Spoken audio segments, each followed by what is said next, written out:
Hey there, that's why. It's a Chuck the Duck. And I'm doing my typical stuff.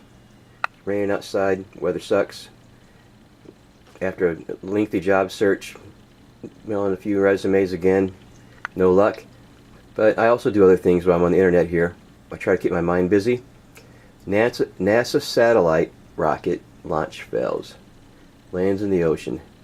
This was launched from Vandenberg Air Force Base out there in California on March 4th, 2011.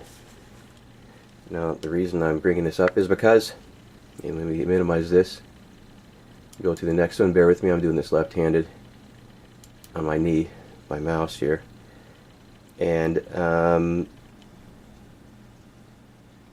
we have the giant fish die off. A couple days later. I think this started March 7th or March 8th. Billions of fish dying off. They're saying that some sharks or some whales chased them up there in the marina. They died. It's pretty interesting. And a map of California.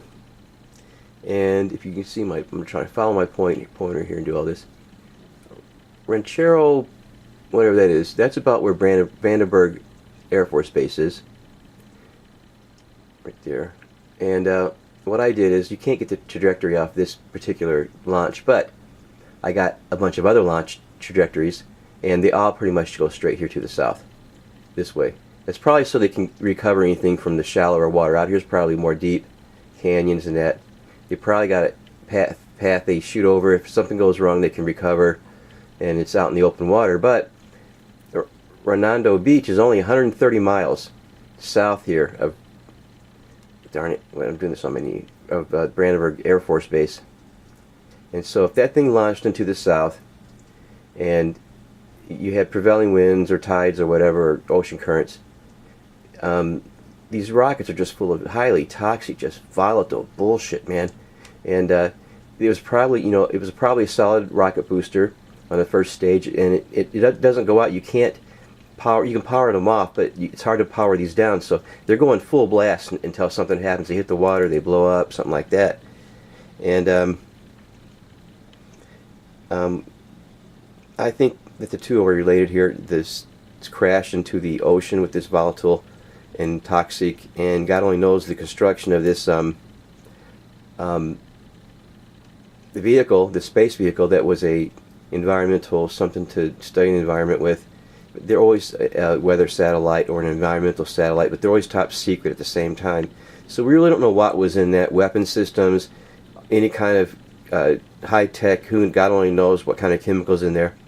But anyway, I think that should be considered, and not one person saying that. It's always the chemtrails, or it's some kind of red tide, or some kind of orca chasing them up there. Now, this is the U.S. This is the time clock for the United States, the debt clock. Anyway, this is the debt clock. Our national debt is 14 trillion. Our interest on that debt is 3.5 trillion, right, so far. Our GDP is 14.6 trillion,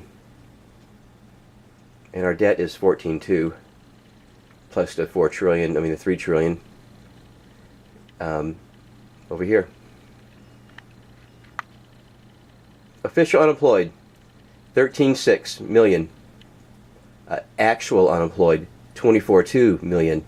Now, I don't know how they get this number.